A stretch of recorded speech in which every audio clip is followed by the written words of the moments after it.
Welcome back to another episode of Reffing with the Sappers. Today we're going to review a U17 Girls game that we reffed back in May of this year between Blackhawks, who will be in the black kits, and Eldorado Hills, who will be in the white. This was an exciting game, so let's get into it. For this match, all three of us were on the game. I was in the center, Katie was on the far side of the field, and Aaron was on the nearest side of the field.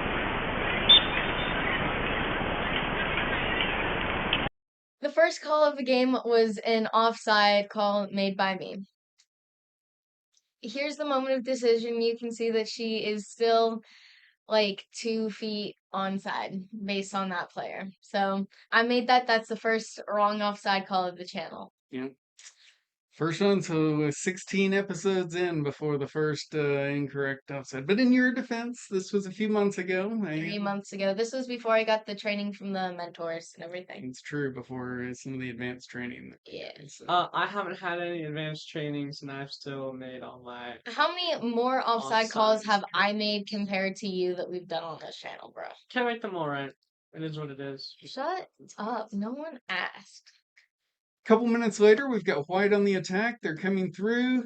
Right here, there's a challenge for the ball. Player goes down, but black really gets the ball there, kicks the ball away, and then white initiates the contact into the black player's foot after she kicked it away. So we end up no calling that, and even looking at here on the video, it looks to be the right call. So in our next moment, we've got white on the attack again here as they're coming through. Black comes in and makes a challenge, but doesn't really get the ball at all.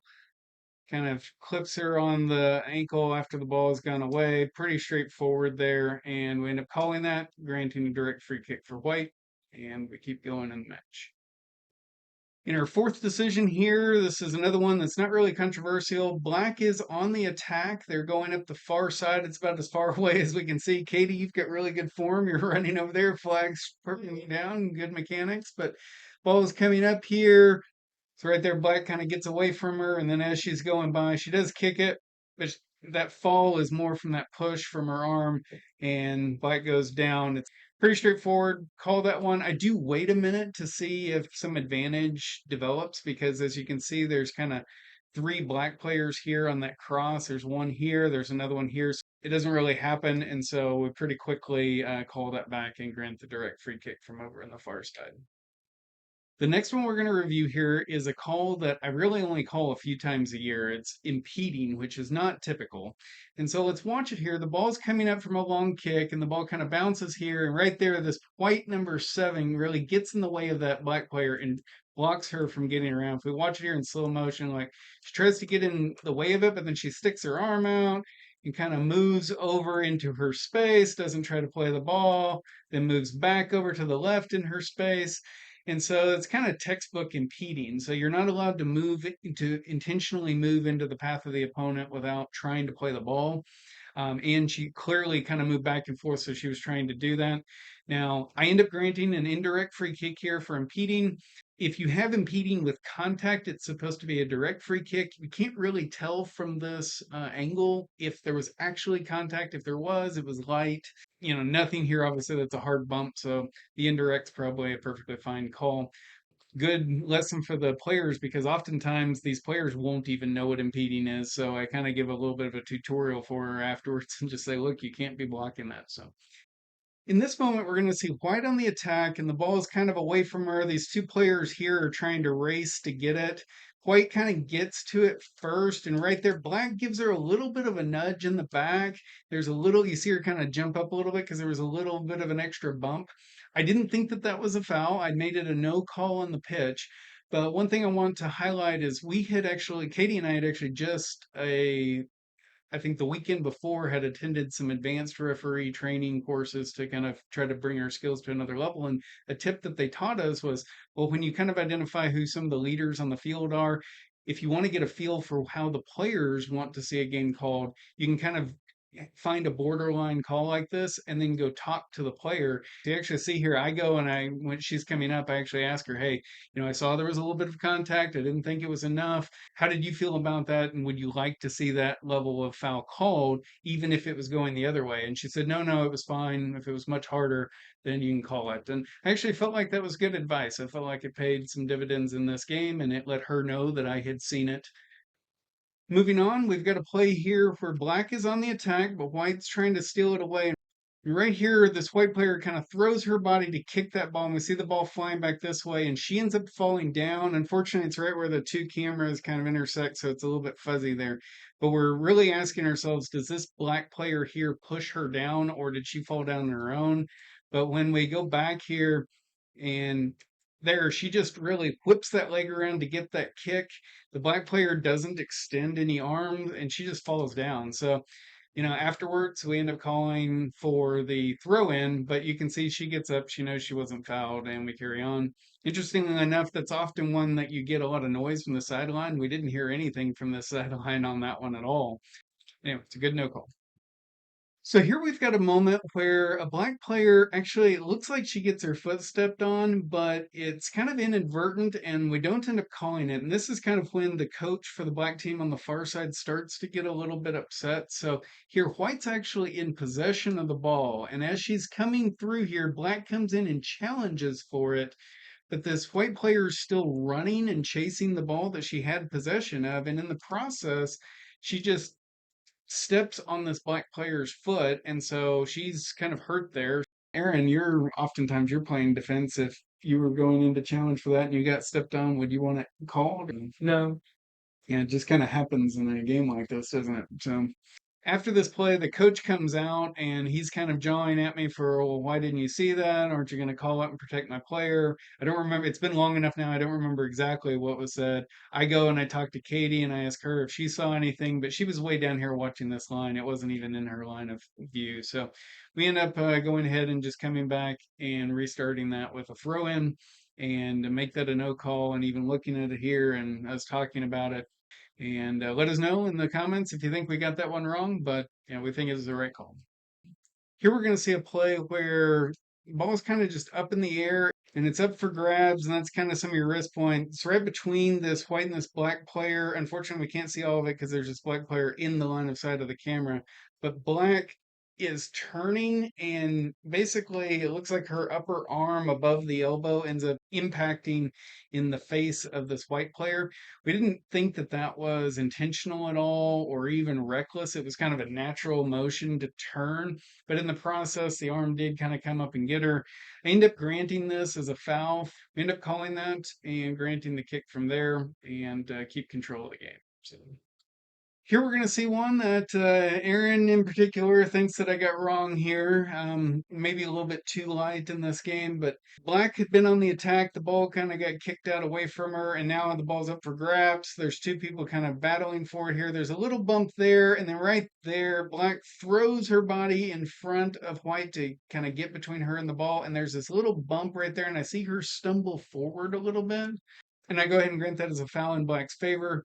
But ultimately here, that might be a little bit light. I think it's, in my mind, it's maybe okay if you're trying to keep a game under control, but this hadn't been one of those games. But Aaron, what do you think on that one? The black player threw herself in front of the other player. It's not like the white player was trying to push her or anything. So you think it's a missed call? Yeah. So I think we're going to end up deducting one for this one, for maybe calling it a little bit too light. Here we're going to see what appears to be a pretty obvious trip. White's on the attack, and they're getting this throw in. The ball comes in. White kind of tries to control it. When she turns there, black's got her leg out and kind of even moves it a little bit into her path. Gets her right on the knee. She goes down pretty hard. So we end up going ahead and calling that and granting a direct free kick from that spot. So looks like the right call. Here we're going to see a call that's a pretty obvious push. It's on the far side of the field in this corner. Ball is kind of up for grabs here. This white and this black player right in the middle of the screen are going to battle for it. And then as black kind of gets position, white gets frustrated and just really just shoves her off of it. So you can see right there, arm fully extended, throwing black off of it. So we clearly call that, grant the direct free kick from right there. Here we've got an attack that's coming up the side. Black is trying to get in the attack, but here white gets in position and in front of her, and I end up calling a trip there. And at first, it looks kind of light, But when you go back, I remember I heard the contact here. And so right here as they're running, you actually see this black player is kind of coming up on her back. Their ankles get tangled up, and while white doesn't go down, you can see she kind of loses her step there. And so while that is a light call, really felt like it was a trip that threw her off of it. And I didn't want to let more of those trips from the back escalate on us. So while it was light, I went ahead and called it, and I think it was the right call. So Aaron, would you want that called if you were on a breakaway like that? Yeah. Well, it was a light call. We end up going ahead and granting that, and I think it was the right one in this case. That call ended up being the last one of the first half.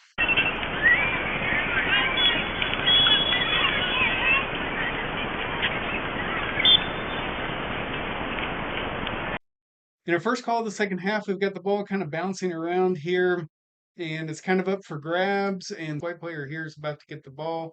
This black player here just kind of comes and bumps her in the back on her way through, gets her on the leg, and it's a little bit of a push and from behind there. So we call that. We grant a direct free kick for white going towards the goal. Our next call is going to be one that we can't see since the blue camera's in the way. So here's when he blows the whistle, and we clearly can't see it since it's behind the camera.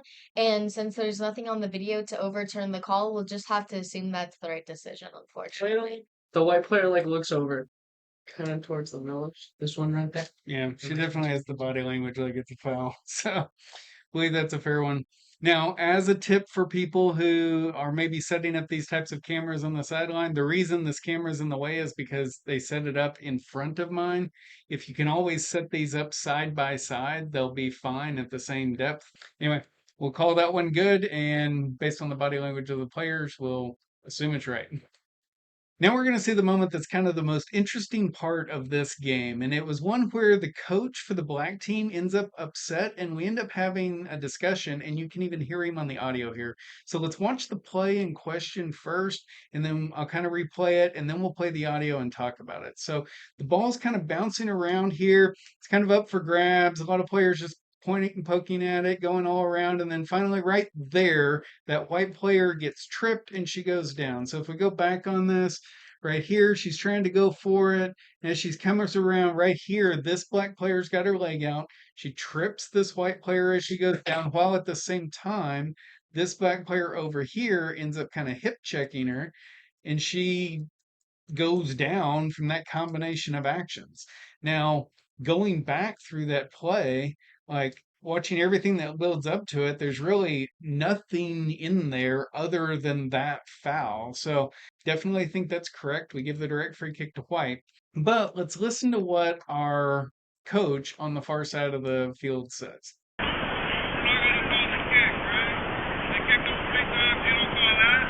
We're talking about this coach that's standing on the far side, completely on the opposite side of the field. So the fact that we can hear him at all says how loudly he was saying it. And you hear him say, "You're not going to call the kick right. She kicks my player 3 times, and you're not going to call that, but then you give them that trip." I'm sitting there thinking, like, I don't even know what he's talking about, because there were not 3 kicks there. Like, if we go back and we rewatch this, there's kind of no point anywhere here where white kicks at a black player at all. It's only that foul. So I have no clue what he's even talking about.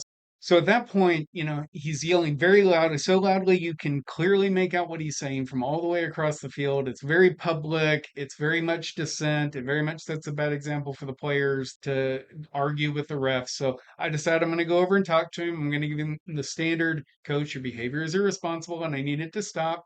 You'll notice here that Katie does a good job of, she's walking up as I come up to have that discussion with him. She's also walking up. That's really good, because then the AR hears everything that's heard. So you've kind of got a witness if there ends up being, any dispute in the end. That's really good for every AR to do in those cases. But I have this discussion with this coach.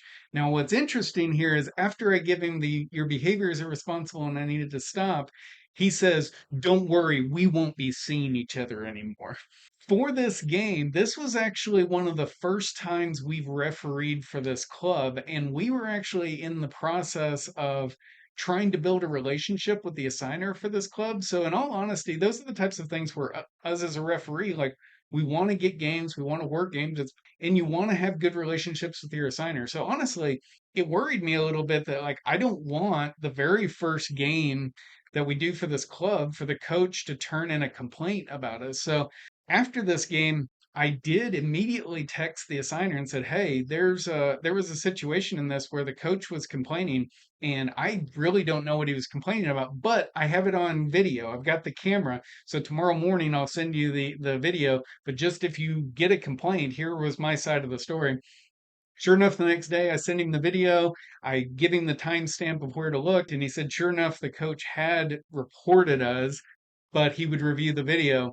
And I understand that kind of after reviewing the video, there was a question back to the coach to say, hey, would you please review your video and get back to the assigner with where do you think the mistake was made?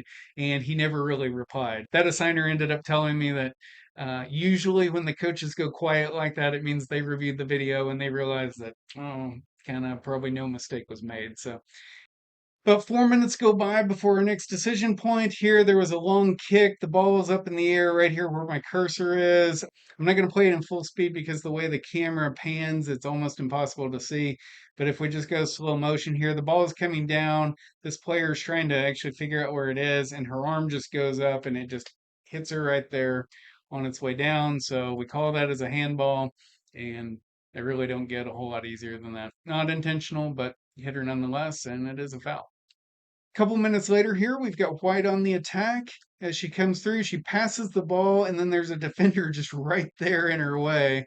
And she does run into her, but her momentum really carries her. So I kind of debated, like, well, is that a charge? Is it not a charge? I mean, Aaron, what do you think?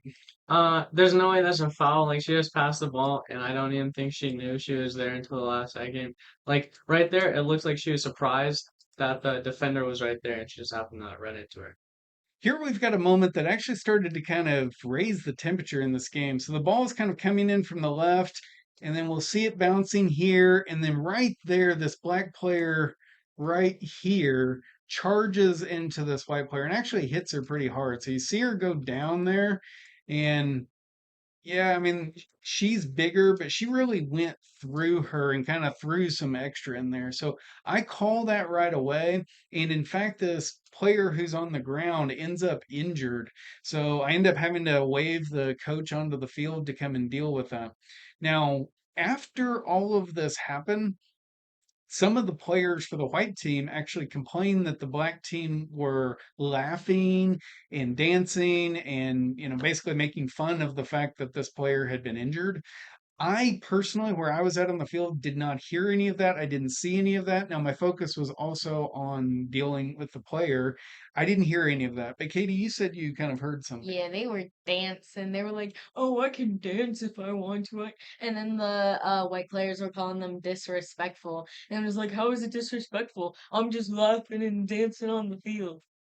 So normally in these situations, Katie, we're supposed to tell our center rep about this. Why didn't you do that? So in this situation, since Katie did hear some of that, I really wish that she had called me over. I think she probably thought that I had heard it.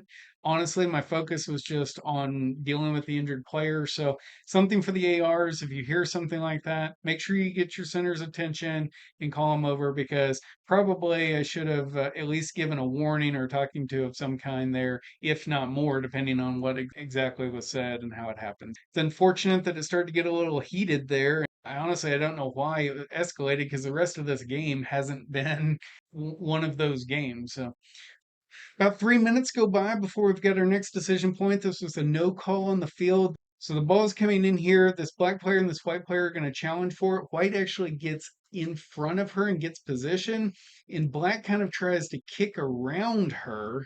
And in the process, they run into each other, and then this black player just kind of falls in an awkward way. But really felt like the white player had position there, and the black player was the one who was initiating that contact, and white ended up getting the ball. So I no called that on the field, and I think it's the right call.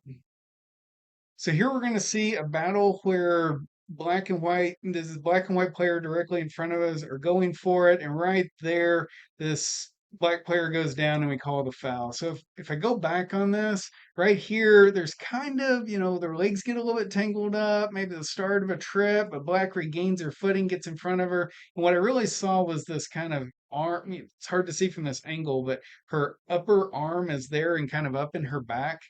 And so that's what I thought was the push. I end up calling that. Now you can actually watch after I call it, this white player's like, what, me? Right?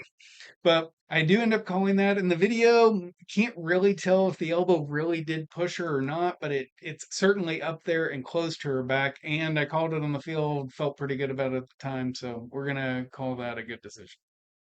3 or 4 minutes go by and we've got a hard foul in the far corner over here. We watch it right here. This white player's got possession, and then she just really gets kind of taken out in her leg there. It's hard to tell from this angle exactly where the contact happens, but she obviously almost kind of flips there.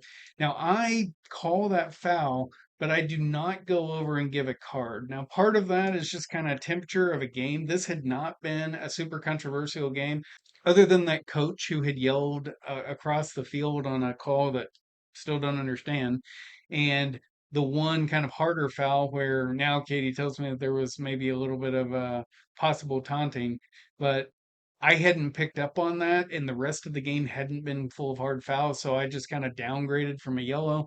But looking at this and kind of understanding the game a little bit better now, kind of think that probably should have been a caution here at this point in the game. So got the foul correct, but probably should have cautioned it. So the lack of a caution will be a deduction. So that last decision was the final decision of this match, but as the game had gone on, we'd had some injuries. I decided to add 3 minutes of extra time to this. So right at the end, kind of as time would normally have expired here, I'm calling a goal kick and I run over to this side because I want to tell this coach over here. I've already told the other coach I'm going to add 3 minutes. I come over here and I signal that I'm adding 3 more minutes to the match. I also signal to Aaron 3 more minutes. I look and Aaron's giving me a funky look, and I think, well, why is this a problem? It's, we add time in a game all the time. But Aaron, That was a very detrimental 3 minutes of extra time. Cause like I drank a full Gatorade before the second half started. So like 10 minutes into the second half, I needed to start needing to use the bathroom like really bad. And like once there's 10 minutes left towards the end of the game, I'm like every corner or every time the ball goes out on the other side, I'm always like bending down trying to get the feeling of pee to go away. So I'm like struggling on the sidelines to hold it in. And I look down at my watch. I see 30 seconds left in the rest of the half. My watch is beeping and everything. And then I see Scott running to the sideline and he holds up 3 extra minutes. And I'm like, no, no, no. so no wonder you gave me a weird look when I signaled the 30 extra minutes. But yeah, so that happened. I think that was the best part of the game, honestly. Yeah. So 3 long minutes for Aaron after that call. The game finally ends. And that wraps up this game.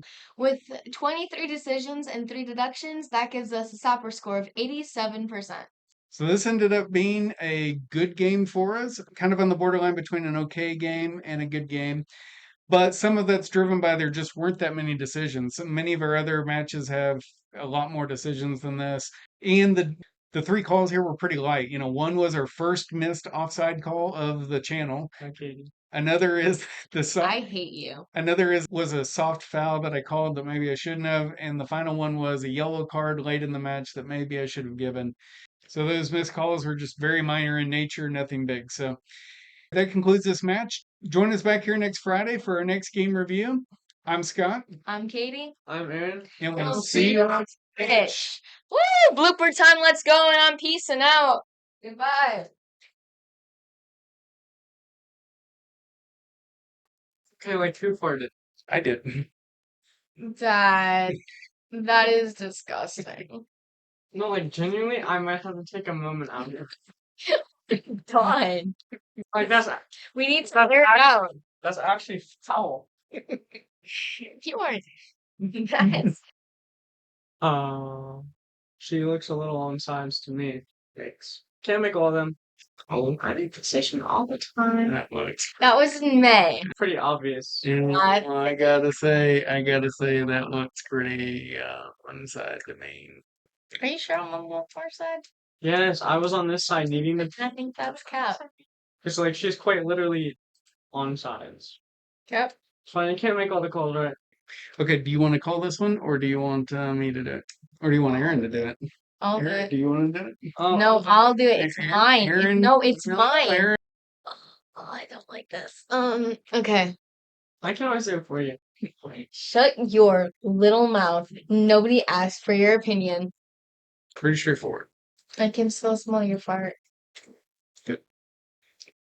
You cannot seriously tell me that's a foul. It wasn't. I know called it. Question is, do we review it as a decision? That was when. Oh, I remember this. Who dances there? I remember. It was like Is later. it this one here? They were making fun of her. I don't. I remember Why didn't you this. call me over? Like, how are you gonna see someone's mouth moving over? But if Katie heard it, she should have told me so that I could go deal with it. Who cares? She didn't tell you. I don't know what you're gonna review from that. Damn, that's a real personal problem right there. It's not my fault he's inattentive. We're a crew. Right, you should at least hear when I- both teams are talking back to each other. I'm dealing with different things. You've got to call me over and. I agree with Scott here.